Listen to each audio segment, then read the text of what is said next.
Hi welcome back to the Gyan digital box channel.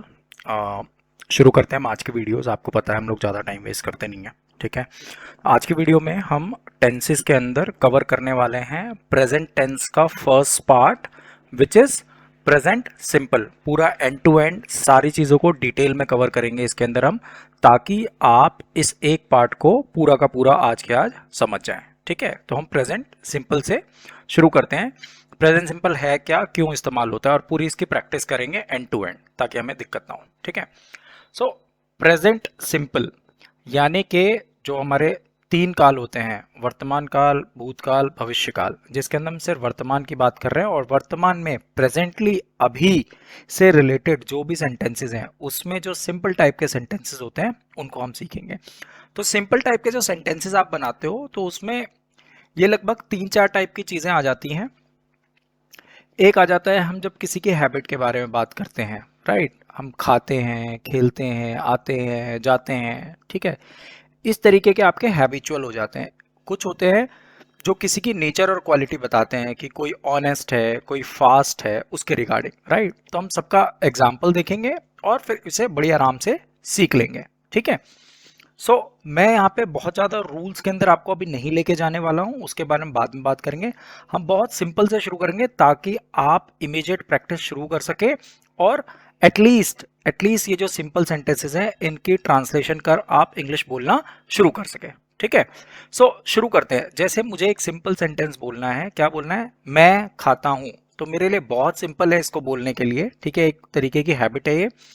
मैं कौन, मैं इज ईट, और एक एक्टिविटी हो रही है तो एक वर्ब लग जाता है विच इज कॉल्ड ईट।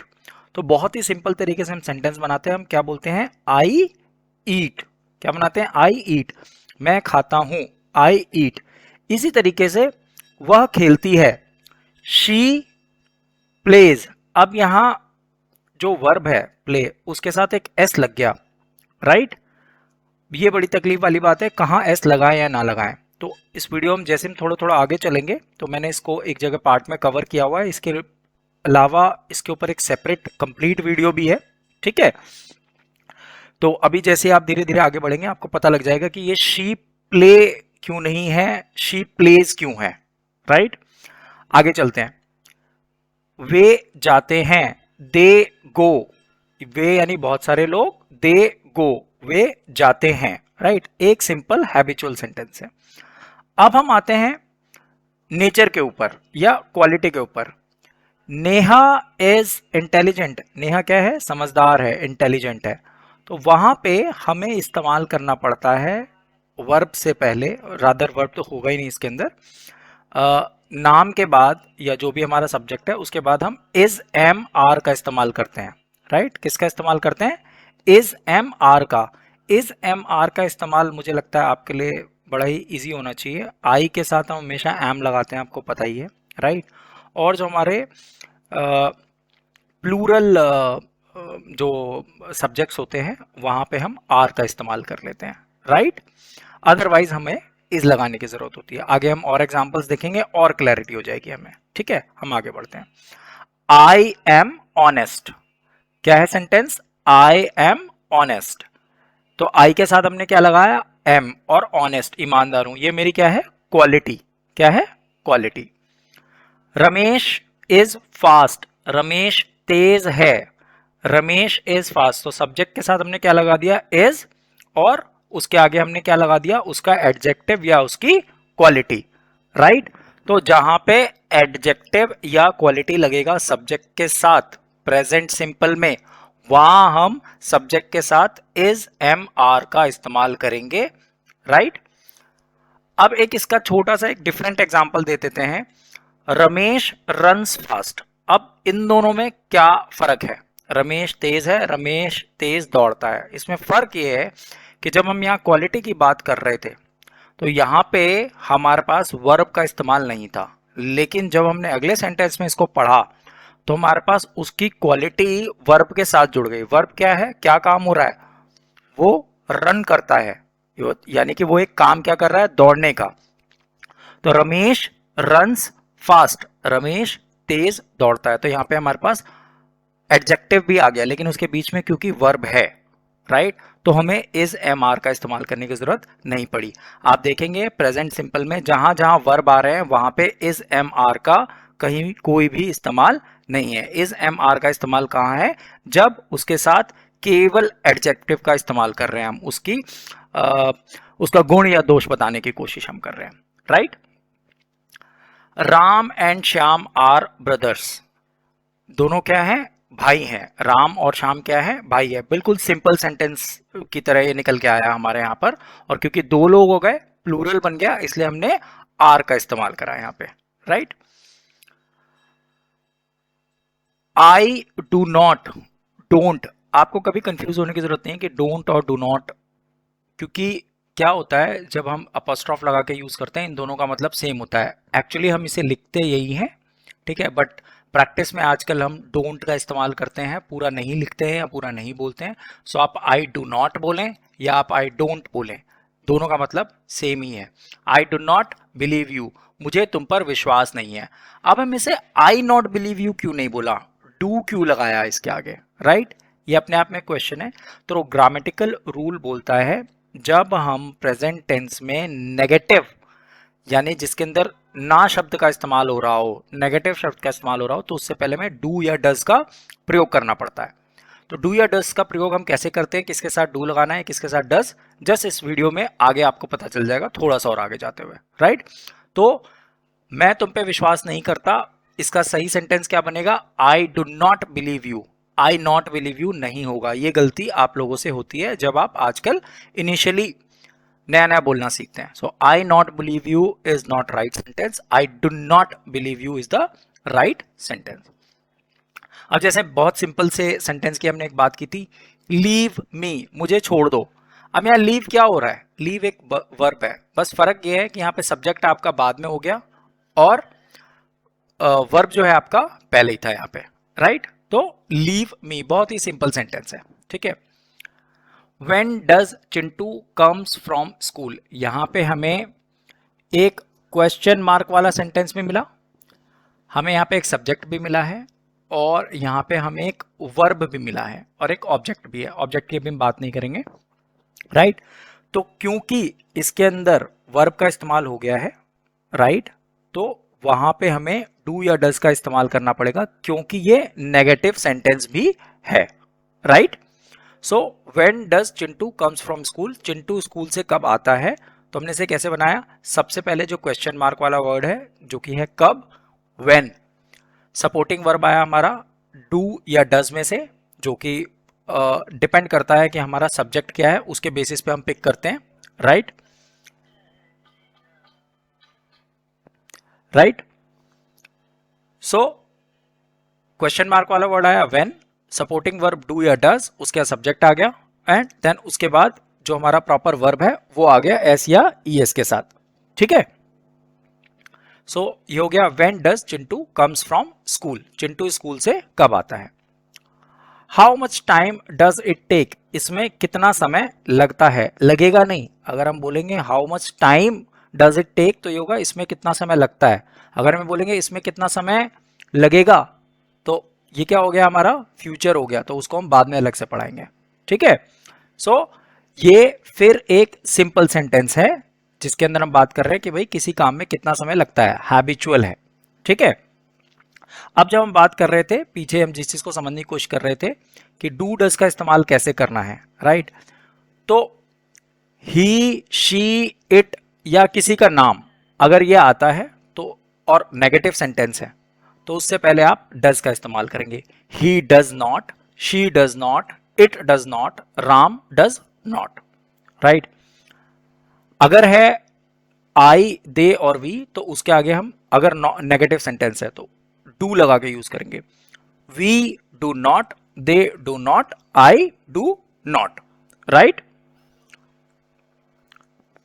उसके बाद एक और ऊपर क्वेश्चन था जिसका हमने डिस्कशन किया था कि भाई एस और ई एस कहां लगाना है वर्ब के साथ। राइट, सो जब भी आपका सेंटेंस इस प्रकार का होगा कि जहां पर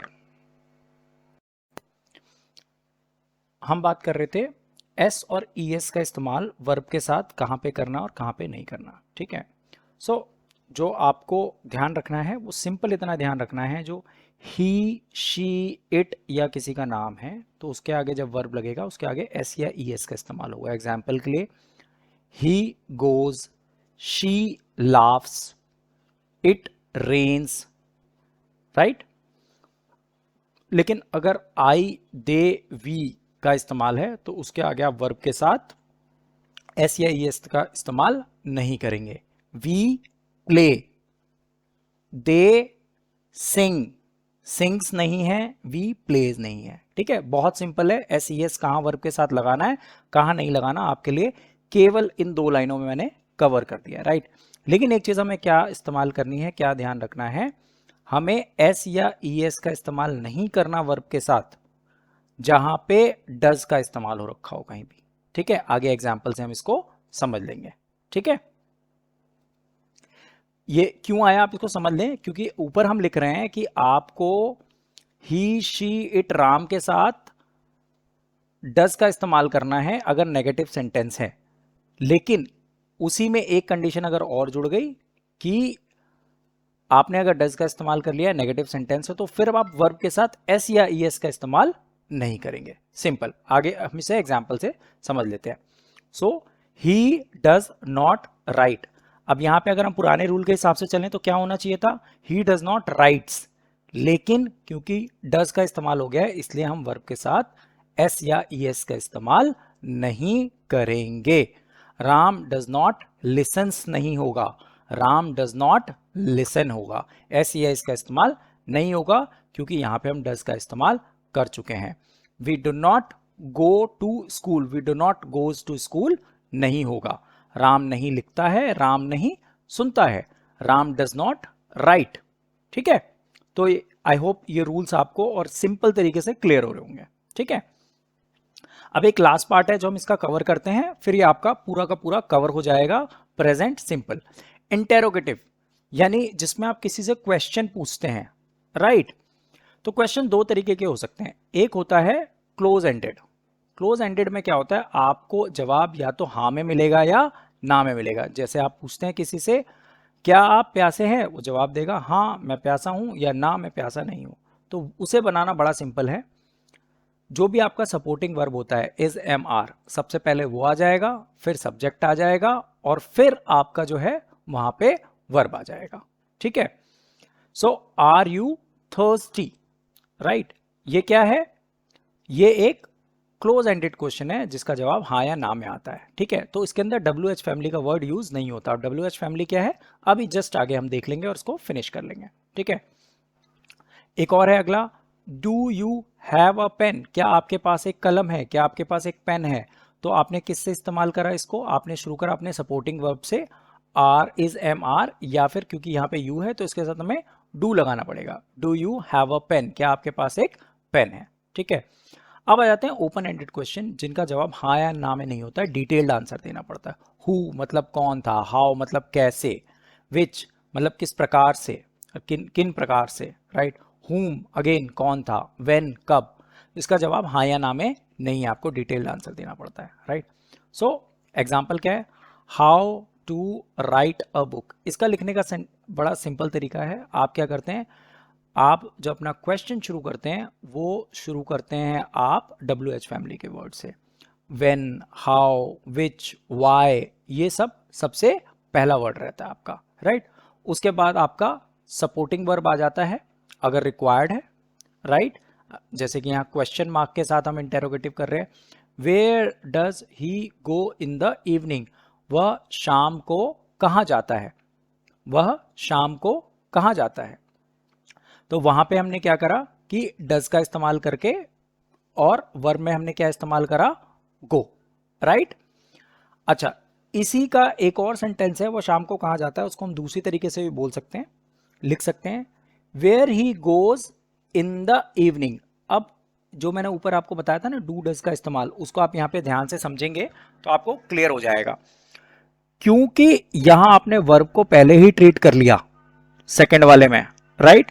तो यहां पे क्या हो गया, वेयर ही गोज, इसलिए आपको वर्ब के साथ ईएस का इस्तेमाल करना पड़ा। लेकिन क्योंकि यहां आपने सपोर्टिंग वर्ब का इस्तेमाल किया था, राइट, और क्योंकि यहाँ पे आपने सपोर्टिंग वर्ब का इस्तेमाल करा था, आपने डज का इस्तेमाल करा था, इसलिए आपने वर्ब के साथ ईएस का प्रयोग इसके अंदर नहीं किया है। ठीक है, सो यहाँ पे आपका प्रेजेंट टेंस का सिंपल टेंस खत्म होता है। हम दूसरी किसी वीडियो में कवर करेंगे अगले पार्ट्स को, जिसके अंदर आपका आएगा कॉन्टिन्यूअस, जो कि सबसे सिंपल होता है। आपको जस्ट प्रीव्यू दे देता हूँ। सिंपल सबसे ज़्यादा हम इस्तेमाल करते हैं, चाहे हम गलत बोल रहे हैं चाहे सही बोल रहे हैं। हमें कोई बोलता है कि मैं जाता हूँ, हम क्या बोलते हैं, आई एम गोइंग, लेकिन वो क्या है, कॉन्टिन्यूअस है, क्योंकि वो काम अभी इस समय हो रहा है। तो ज़्यादा सिंपल है ये। जितने भी जो हमारे टेंसेस के पार्ट होते हैं उसमें कॉन्टिन्यूअस जो होता है कंपैरेटिवली सबसे ज़्यादा सिंपल होता है, कि हमने सीखा इस तरीके से है। ठीक है, अब आपने करना क्या है, ये वीडियो आपने देख ली, ये क्वेश्चंस आपको और ये एग्जांपल्स आपको समझ में आ गए। इन केस अगर आपको ये समझ में नहीं आए हैं, आप कमेंट डालिए। हमारा व्हाट्सएप नंबर आपको पता है, पिन भी किया हुआ है हमने और डिस्क्रिप्शन में भी लिखा हुआ है। आपको अगर इसमें कुछ नहीं समझ में आता है, आप मुझे व्हाट्सएप पे अपना वॉइस नोट भेजिए, टाइप करके भेज दीजिए, मैं उसकी क्लैरिफिकेशन वीडियो बना दूंगा या आपको डायरेक्ट कॉल करके समझा दूंगा। लेकिन दूसरा जो उससे इम्पॉर्टेंट काम है, हमने क्या करा है कि सबसे बड़ी जो चीज़ मिस आउट हो जाती है सब कुछ सीखने के बाद, हम प्रैक्टिस नहीं कर पाते। और क्योंकि प्रैक्टिस नहीं करते हैं तो इस वजह से जो भी हमने सीखा है हमें कॉन्फिडेंस नहीं आता कि वो सही है या गलत है। तो हमारे पास एक क्वेश्चन बैंक सीरीज़ है। अगर आपको वो सीरीज़ चाहिए, आप हमें हमारे व्हाट्सएप नंबर पे पिन कीजिए कि आपको वो सीरीज़ चाहिए। ठीक है, और जब आप हमें पिंग करेंगे हम आपको सारी डिटेल्स वगैरह प्रोवाइड करा देंगे, क्योंकि उसके अंदर हर तरीके के सेंटेंसेस के लिए 100 से लेकर के 500 तक डिफरेंट क्वेश्चंस हैं, और जैसे आप उनकी पूरी प्रैक्टिस कर लेते हैं आपका वो वाला पार्ट बिल्कुल रोबस्ट हो जाता है। ठीक है, बिल्कुल स्ट्रांग हो जाता है। तो उसके लिए आप हमें पिंग कर सकते हैं हमारे व्हाट्सएप नंबर पे। ठीक है, एंड लास्टली जो बात मैं पहले कहता आया हूँ, इंग्लिश सीखने के लिए जो सबसे इंपॉर्टेंट पार्ट है, आपको डेली नए वर्ड सीखने होते हैं। डेली नए वर्ड सीखते रहिए। अगर आप नहीं सीख रहे हैं, हमारे व्हाट्सएप ग्रुप को ज्वाइन कीजिए, वहाँ पे हम जो है नए नए वर्ड्स भेजते रहते हैं सीखने के लिए, ताकि आपकी वोकेबलरी स्ट्रांग हो जाए। तो आज की वीडियो को यहीं एंड करते हैं। Thank you for watching this. अगर आपको समझ में आता है, अपने फ्रेंड्स के साथ इस वीडियो को शेयर कीजिए। चैनल को अगर अभी तक सब्सक्राइब आपने नहीं किया है तो सब्सक्राइब भी कर सकते हैं। Thank you.